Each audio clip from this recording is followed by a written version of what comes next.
Shalom அலைக்கேம், உங்களுக்கு சமாதானம் உண்டாவதாக. இந்த நாளிலும் நாம் பார்க்க போகிற எபிரேய வார்த்தை என்னவென்று சொன்னால் ஹெக்கால். என்ன வார்த்தை? ஹெக்கால். ஹெக்கால் என்று சொன்னால் ஆலயம் என்று சொல்லி நம்முடைய பைபிள்ல மொழிபெயர்க்கப்பட்டிருக்குது. ஆலயம். ஹெக்கால் என்ற வார்த்தைக்கு அரண்மனை என்றும் ஒரு பொருள் இருக்கிறது, ஆலயம் என்றும் ஒரு பொருள் இருக்கிறது. இன்றைக்கு இந்த வார்த்தையை ஒரு வேத வசனத்திலிருந்து நம்ம படிக்கலாம். எடுத்துக்கொள்ளுங்கள். எரேமியா 7வது அதிகாரத்துல 4வது வசனத்தில் பாருங்களேன். கர்த்தரின் ஆலயம், கர்த்தரின் ஆலயம், கர்த்தரின் ஆலயம் இதுவே என்று சொல்லி பொய் வார்த்தைகளை நம்பிக்கொள்ளாதிருங்கள். இந்த வசனத்துல பாத்தீங்களா, 3 முறை இந்த வார்த்தை வந்திருக்கிறது. கர்த்தரின் ஆலயம், கர்த்தரின் ஆலயம், கர்த்தரின் ஆலயம். என்ன என்ன இங்க சொல்ல வர்றாரு? இங்க கர்த்தரின் ஆலயம், கர்த்தரின் ஆலயம் என்ற பொய் வார்த்தையை நம்பாதிருங்கள் வேற சொல்றாருல. கர்த்தரின் ஆலயம் அப்படின்ற அந்த ஒரு வார்த்தை எப்படி அது பொய் வார்த்தையா மாறும்? எப்படி பொய் வார்த்தை? கர்த்தரின் ஆலயம், இதுக்கும் பொய் வார்த்தைக்கும், பொய் வார்த்தைன்னு சொல்றப்ப இந்த இடத்துல எப்படின்னா உங்களை ஏமாத்துற வார்த்தை அந்த மாதிரி இருக்குது. உங்களை ஏமாற்றுகிற இந்த வார்த்தையை நம்பாதிருங்கள். கர்த்தரின் ஆலயம் இதுவே அப்படின்னு சொல்றதை எப்படி நம்மளை ஏமாற்ற முடியும்? அப்ப இந்த வசனத்தை நாம் புரிந்து கொள்வதற்கு, இந்த வசனத்தை எரேமியாவின் கால சூழ்நிலையிலிருந்து புரிந்து கொள்ளும் பொழுது நமக்கு தெளிவாக புரிகிறது. என்ன நடக்கின்றது? இந்த எரேமியா 7வது அதிகாரம் முழுவதையும் அநேக நேரங்கள்ல நிறைய ஸ்காலர்ஸ் கமெண்ட்ரியில சொல்லுவாங்க, இது இட்ஸ் a டெம்பிள் sermon. தேவாலயத்தை குறித்து அந்த அவர்கள் கொண்டிருக்கிற சில மூட நம்பிக்கைகளை எதிர்த்து கூறுகின்ற ஒரு செய்தியாக என்ன செய்கிறது இருக்கின்றது. எரேமியாவினுடைய காலகட்டங்களை குறித்து பார்க்கும் பொழுது எரேமியாவுடைய காலகட்டங்கள் அவர் ஆல்மோஸ்ட் ஒரு 7th செஞ்சுரியுடைய அந்த கடைசி காலகட்டங்களில் இருந்து கொண்டிருக்கிறார். 7ஆம் நூற்றாண்டினுடைய அந்த கடைசி காலகட்டங்களில் இருந்து கொண்டிருக்கிறார். எரேமியா தீர்க்கதரிசி யூதா மாகாணத்திற்கு ஊழியம் செய்து கொண்டிருந்தார். இதை நம்ம புரிந்து கொள்வதற்கு ஜஸ்ட் ஒரு குவிக்கா நம்ம இஸ்ரேலுடைய ஹிஸ்டரியை பார்ப்போம். இஸ்ரவேல் என்ற ஒரு நாடு 12 கோத்திரங்களும் இணைந்து ஒரு நாடாக இருந்தது. அதன் பின்பதாக சாலோமோனுடைய மகனுடைய காலத்திலே அந்த தேசங்கள் 2ஆக பிரிந்தது. 10 கோத்திரங்கள் வடக்கு மாகாணமாகவும் 2 கோத்திரங்கள் தெற்கு மாகாணமும் மாறியது. 10 கோத்திரங்கள் தொடர்ந்து இஸ்ரவேல் என்ற பெயர் வழங்கப்பட்டது. 2 கோத்திரங்கள் யூதா பெஞ்சமின் கோத்திரத்திற்கு இப்பொழுது யூதா என்று சொல்லி பெயர் வழங்கப்பட்டது. இந்த 10 கோத்திரங்கள் இந்த வடக்கு மாகாணத்திலே வடக்கு பகுதியில் இருக்கின்ற இந்த 10 கோத்திரங்கள் தொடர்ந்து தேவனுக்கு விரோதமாய் செய்து கொண்டே இருந்தது. அங்க இருக்கிற ராஜாக்களும் தேவனை ஆராதிக்காத ராஜாக்களாக இருந்தார்கள். இதனால் நடந்தது என்ன? இந்த 10 கோத்திரங்களும் அசிரியர்களாலே சிறைபிடிக்கப்பட்டு போனார்கள். ஆண்டவருடைய கோபம் அவர்களில் வந்தது. தீர்க்கதரிசிகளால் ஆண்டவர் அவர்களை எச்சரித்து பார்த்தார். இருந்தாலும் அவர்கள் ஆண்டவரை தேடவில்லை. தேவனுடைய கோபம் அவர் மேல் வந்தது. இப்பொழுது இந்த தெற்கு மாகாணம், இந்த யூதா மாகாணம், இதிலே ஒரு சில ராஜாக்கள் தேவனை நன்றாக ஆராதித்து வந்த ராஜாக்கள். அந்த நாட்களிலே ராஜாக்கள் உண்மையாய் கடவுளை ஆராதித்தாலே ஜனங்களும் என்ன செய்வார்கள்? தேவனை ஆராதிப்பார்கள். இப்பொழுது இந்த தெற்கு மாகாணத்திலே தான் எருசலேம் பகுதி இருக்கின்றது. எருசலேமில் தான் தேவனுடைய ஆலயம், சாலமோன் மூலமாய் தேவனாய கர்த்தர் கட்டி எழுப்பின ஆலயம் எருசலேமில் என்ன செய்கிறது இருக்கின்றது. இப்பொழுது நடந்தது என்ன? எரேமியாவின் காலகட்டத்திற்கு முன்பதாகவே, எரேமியாவின் காலகட்டங்களுக்கு ஒரு ஆல்மோஸ்ட் ஒரு 100 வருடங்களுக்கு முன்பதாகவே இப்பொழுது இஸ்ரவேல் தேசத்தின், அதாவது இந்த வடக்கு மாகாணம் சிறைபிடிக்கப்பட்டு போய்விட்டது. சிறைபிடிக்கப்பட்டு போய்விட்டது. இப்பொழுது யூதா மட்டும்தான் இருக்கிறது. ஆனால் யூதா சிறைபிடிக்கப்பட்டு போகவில்லை. அசிரியர்கள் இந்த யூதாவையும் சிறைபிடிக்க வேண்டும் என்று சொல்லி சில முயற்சிகளை செய்தார்கள். முக்கியமாக எசேக்கியா என்ற ராஜாவினுடைய காலத்தில் எல்லாம் யூதாவையும் சிறைபிடிக்க வேண்டும், எருசலேமை ஒன்றுமில்லாக்க ஆக்க வேண்டும், எருசலேமின் தேவாலயங்கள் எல்லாம் கைப்பிடிக்க வேண்டும் என்று சொல்லி அசிரியர்களும் முயற்சி செய்து கொண்டிருந்தார்கள். அதிகமாக முயற்சிகளை செய்தார்கள். ஆனால் அந்த நாட்களிலே எசேக்கியா என்ற ராஜா, இந்த யூதா மாகாணத்தின் ராஜா, தேவனை நோக்கி அதிகமாக வேண்டுதல் செய்து, ஆண்டவரே நீதான் எங்களை காப்பாற்ற வேண்டும் என்று சொல்லி தேவனிடம் அதிகமாய் சார்ந்து கொண்டிருந்தார். இவன் நல்ல ஒரு பிரில்லியண்டான ராஜா தான். இருந்தாலும் தேவனுடைய உதவியை அதிகமாய் நாடினார். அதனால தேவனாய கர்த்தர் அந்த நாட்களிலே இவர்களை அசிரியரின் கையிலிருந்து காப்பாற்றி யூதா மாகாணம் தொடர்ந்து செயல்படும்படியாக கர்த்தர் வைத்தார். ஆனால் நடந்தது என்ன? நாட்கள் போக போக போக ஜனங்கள் என்ன நினைத்தார்கள் என்று சொன்னால், இந்த நம்முடைய யூதா மாகாணத்திலே எருசலேம் தேவாலயம் இருப்பதினாலே தானே நாம் இதுவரைக்கும் காப்பாற்றப்பட்டு வருகிறோம் என்று நினைத்தார்கள். உண்மைதான். சங்கீதம் 48ல நீங்க பார்த்தீங்கன்னு சொன்னால், தேவன் அது நடுவில் இருக்கிறார், அசையாது என்று சொல்லி சியோனின் பாடல்களை குறித்து, அதாவது இந்த எருசலேம் தேவாலயத்தை குறித்து உயர்த்தி பாடுகிற பாடல்கள் எல்லாம் நீங்கள் பார்க்க முடியும். தேவன் நம் மத்தியில் இருக்கிறார், நாம் அசைக்கப்பட மாட்டோம் என்ற நம்பிக்கை அழகாக தான் இருந்தது. ஆனால் நாள்பட இது அப்படியாக ஒரு மூட நம்பிக்கையாக மாறிவிட்டது. ஜனங்கள் எப்படி நினைக்க ஆரம்பித்தார்கள் என்று தெரியுமா? இஸ்ரவேல் தேசம் சிறைபிடிக்கப்பட்டு போனது காரணம் என்னவென்று சொன்னால், அங்கே வடக்கு மாகாணத்திலே தேவாலயம் கிடையாது. ஆனால் யூதா மாகாணத்திலே நாங்கள் தேவாலயம் வைத்திருக்கிறோம், அதனால் எங்களை யாரும் அசைக்க முடியாது. ஆனால் நாள்பட இந்த நம்பிக்கை தேவாலயத்தின் மேலேயே முழுமையும் சார்ந்து விட்டதே ஒழிய இந்த தேவாலயத்தில் வாசம் அணுகிற தேவன் மேல் இல்லாமல் போய்விட்டது. இதை நாம் இன்னும் நன்றாக புரிந்து கொள்வதற்கு கிழக்கத்திய அண்டை நாடுகளினுடைய சிந்தனைகளை குறித்து நாம் புரிந்து கொள்ள வேண்டும். முக்கியமாக இஸ்ரேலை சுற்றி, ஏற்கனவே நான் சொல்லியிருக்கிறேன், இஸ்ரேலை சுற்றி நிறைய தேசங்கள் பக்கத்துல இருந்தது. அவர்களுடைய அநேக சிந்தனைகள் இஸ்ரேலுக்குள்ளாகவும் ஒரு பெரிய தாக்கத்தை ஏற்படுத்தியது.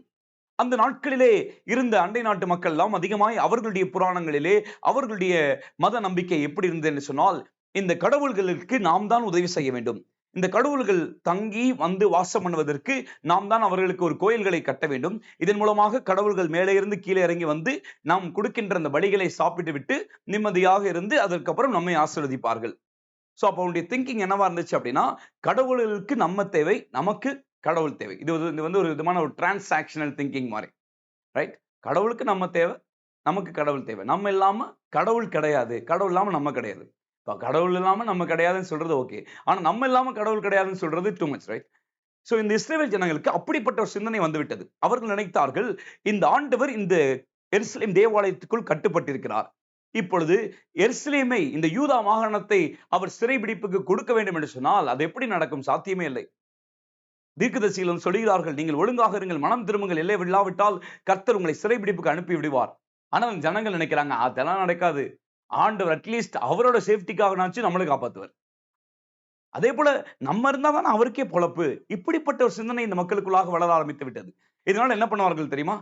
வெளியே போயிட்டு இல்லாத அக்கிரமங்கள் எல்லாம் பண்ணுவாங்க, ரைட்? ரொம்ப எளியவர்களை ஒடுக்குவார்கள், ரைட்? விதவைகளையும் திக்கற்றவர்களையும் ஒடுக்குவார்கள், அநேகருடைய நிலங்களை பறித்துக் கொள்வார்கள், அநேக தவறுகளை பண்ணிக்கொண்டு கடைசியாக தேவாலயத்துக்குள்ள ஓடியாந்து இங்க 2 பலியை செலுத்திக்கிறாங்க. ஆண்டவர் தான் சொல்றாரு, நீ வெளியே போய் எல்லா திருட்டுத்தனம் பண்ணிட்டு அதுக்கப்புறம் தேவாலயத்துல வந்து ஒளிகிறதற்கு இது என்ன கள்ளர் கோகையா அப்படின்னு கேட்கிறார். இந்த ஜனங்கள் தேவாலயத்தை தங்களுடைய இப்படிப்பட்ட பர்பஸ்க்காக பயன்படுத்திக் கொள்கிறார்கள். அவர்கள் நினைத்தார்கள், பலி செலுத்திட்டால் கடவுளுடைய கோபம் மாறிவிடும், கடவுள் நார்மலாகிடுவார், நம்ம எப்பயும் போல ஆசீர்வதிப்பார். இதைதான் ஆண்டவர் சொல்றாரு, கர்த்தருடைய ஆலயம், கர்த்தருடைய ஆலயம், கர்த்தருடைய ஆலயம். இதுவே கர்த்தருடைய ஆலயம் இருக்கல, பிறகு நம்ம கவலைப்படணும், நம்ம ஆட்டுக்கு போய் மேல ஜாலியா இருப்போம். கடவுள் அட்லீஸ்ட் அவரோட சேஃப்டிக்காகனாச்சும் நம்மள என்ன செய்வாரு? அழிக்க விட மாட்டாரு. நம்மள அழிச்சா பிறகு அவர் எப்படி வாழ்றது? They believe that God is bound within the temple. கடவுள் வந்து அந்த தேவாலயத்தின் அந்த கட்டுப்பாட்டுக்குள்ளதான் இருக்கிறார். அதுதான் ஆண்டவர் சொல்றாரு, அப்படி கிடையாது. அவர் சொல்றாரு பாருங்களேன், 5வது வசனம் 6வது வசனம், நீங்கள் உங்கள் வழிகளையும் உங்கள் கிரியைகளையும் நன்றாய் சீர்படுத்தி நீங்கள் மனுஷனுக்கும் மனுஷிக்கும் உள்ள வழக்கை நியாயமாய் தீர்த்து பரதேசியும் திக்கற்றவனையும் விதவையும் ஒடுக்காமலும் குற்றமில்லாத ரத்தத்தை இந்த ஸ்தலத்திலே சிந்தாமலும் உங்கள் கேடுண்டாக அந்நிய தேவர்களை பின்பற்றாமலும் இருப்பீர்களே ஆகில், அப்பொழுது நான் உங்கள் பிதாக்கள் கொடுத்த தேசமாகிய ஸ்தலத்திலே உங்களை சதா காலங்களும் குடியிருக்க பண்ணுவேன். ஆண்டவர் என்ன சொல்றாரு? நீங்க ஒழுங்கா இருந்து நான் சொன்ன ஒவ்வொரு கட்டளைகளையும், அதாவது தேவனிடத்தில் அன்பு கூர்ந்து சக மனிதனிடத்தில் அன்பு கூர்ந்தால் மாத்திரமே நீ இந்த ஸ்தலத்தில் இருக்க முடியும், இந்த கானானில் இருக்க முடியும், அதே போல இந்த தேவாலயத்தை நீ அனுபவிக்க முடியும். இல்லை என்று சொன்னால் நான் இதை அழித்து விடுவேன், உன்னை நாடு கடத்திடுவேன், உன்னை சிறையிருப்புக்குள்ளாக கொண்டு போவேன் என்று சொல்கிறார். ஏன் ஏன் ஏன் தெரியுமா? ஆண்டவரை பொறுத்தவரை இந்த ஜனங்கள் கொடுக்கிற பலியினால் அவர் வாழல. அவர் சொல்றாரு, நான் எதுக்கு பவுண்ட் வந்து பலி கேட்கணும்? பூமியின் அது நிறைவும் என்னுடையது. ஆனா சொல்ல, பூமியின் அது நிறைவும் என்னுடையது, நான் பசியா இருந்தால் உனக்கு சொல்லேன்னு சொல்றாரு. அப்ப நீங்க அங்க என்ன பாக்குறீங்க? தேவனாகிய கர்த்தர் மனிதர்களை சார்ந்தவர் வாழவில்லை. அவர் ராஜரீக பண்ணுகிற கர்த்தாதி கர்த்தர். அவர் கிருபையாய் தம் மக்களை நேசித்துக் கொண்டிருக்கிறார். இதை உணராத ஜனங்கள் தேவனை தங்கள் பாணிக்கு இழுத்து வளைக்கலாம் என்று நினைக்கிறார்கள். இல்லை.